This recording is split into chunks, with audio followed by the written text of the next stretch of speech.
नमः शिवाय। दर्शकों, मैं जटाशंकर कुमार आपका स्वागत करता हूँ।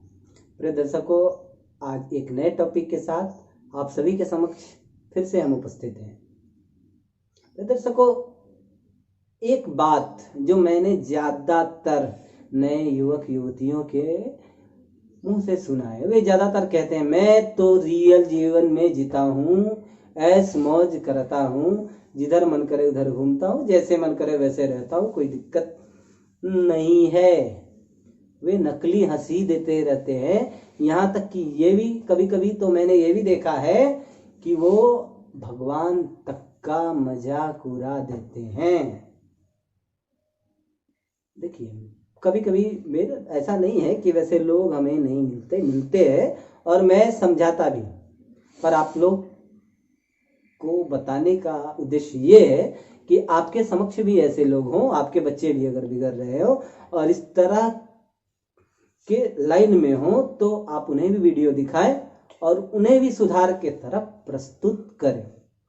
ये मेरा उद्देश्य आई आते। देखिए, मैं उनसे कहता हूं कि रियल जिंदगी के बारे में तुम्हें कुछ पता भी है क्या? रियल जिंदगी कहते किसको है ये आपको पता भी नहीं। इस उम्र में तुम्हें यह भी नहीं पता कि तुम जा कहाँ रहे हो, तुम्हारा जन्म का उद्देश्य क्या है, तुम क्या हो, क्या तुमको करना चाहिए, क्या नहीं करना चाहिए, ये कुछ भी नहीं पता। रियल जिंदगी क्या इसी को कहते हैं जो नशा में पड़ जाना, गलत संगति में पड़ जाने को रियल जिंदगी कहते हैं क्या? रियल जिंदगी इसको कहते हैं कि जाके फांसी पे लटक जाओ। रियल जिंदगी इसको कहते हैं कि सोने के लिए नींद का दवा लो, रात रात भर परेशान रहो। रियल जिंदगी इसको कहते हैं कि पेड़ को तुम प्रेमी समझ लोगे। क्या रियल यही जिंदगी है? रियल जिंदगी इसी को कहते हैं कि तुम्हारा आशिक ही सब कुछ है, तुम्हारा ऐश मौज ही सब कुछ है, तुम्हारे माता पिता के प्रति कोई जिम्मेदारी नहीं, तुम्हारा और लोगों के प्रति कोई जिम्मेदारी नहीं, और इसके बाद तुम अगर ठगे जाते हो उसके लिए तुम आत्महत्या तक कर लेते हो। दिन रात मन तुम्हारा परेशान रहता है इन्हीं छोटी बातों में। कभी तुमने विवेकानंद जी को नहीं पढ़ा, कभी तुमने अच्छे लोगों को नहीं पढ़ा, कभी तुम्हारा जीवन का उद्देश्य सही दिशा में नहीं गया, तुमने कभी एक सेवा तक किसी का नहीं किया, सही वचन किसी के सामने मधुर वचन नहीं बोले, किसी को प्रेम पूर्वक वचन नहीं कहा, लेकिन तुम्हें रियल जिंदगी जीने चला आया। बताओ।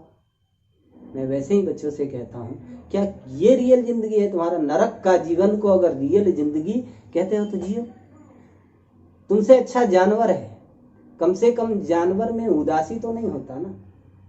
अब देखिए, कोई भी जानवर आपको उदास नहीं मिलेगा, उसको पता है कि उसका जिंदगी का है, उसको तो कुछ एक्स्ट्रा नहीं चाहिए, पर आप मानव जीवन में हैं। ऐसे बच्चे को समझना ही चाहिए कि तुम मानव जीवन से हो और मानव जीवन को जब तक सही दिशा नहीं दोगे तब तक तुम्हारा मन बेचैन ही रहेगा। लंकनी ने कहा था, तात स्वर्ग अपवर्ग सखा धैर्य तुला एक अंग, तूल न चाही सकल मिली जो सुख लव सत्संग। हे हनुमान जी महाराज, स्वर्ग का कोई भी सुख हो, कुछ भी सुख हो, पर सही सुख सत्संग से मिलता है। क्या तुम्हारे पास तुम्हारे माता पिता ने बुद्ध से भी ज्यादा, बुद्ध तो राजकुमार थे और राजा भी थे, तो क्या उनसे ज्यादा भी भोग की सामग्री है क्या तुम्हारे पास? उनसे ज्यादा भी भोग कर लोगे क्या? पर नहीं, अंत में देखो, वे भी जंगल की तरफ बढ़े हैं, वे भी सेवा की तरफ बढ़े हैं, वे भी ज्ञान की तरफ बढ़े हैं। क्या इतनी छोटी सी बात समझ में नहीं आती? और नहीं आती तो जिद भी करते हो कि मेरी जिंदगी ही सही है। लटक जाओ। तुम्हारी जिंदगी है, तुम फांसी ही परोगे, तुम अपने जीवन को बर्बाद ही करोगे, नरक में बिताओगे। इतने ज्यादा कीड़े मकोड़े जन्मते हैं, मरते हैं, किसी का क्या फर्क पड़ेगा? उस प्रकृति को क्या फर्क पड़ने वाला है? प्रकृति तो चाहती है कि तुम बर्बाद हो जाओ। वो क्यों चाहेगी कि तुम सही हो? तुम बिगड़ के किसका क्या बिगाड़ लो?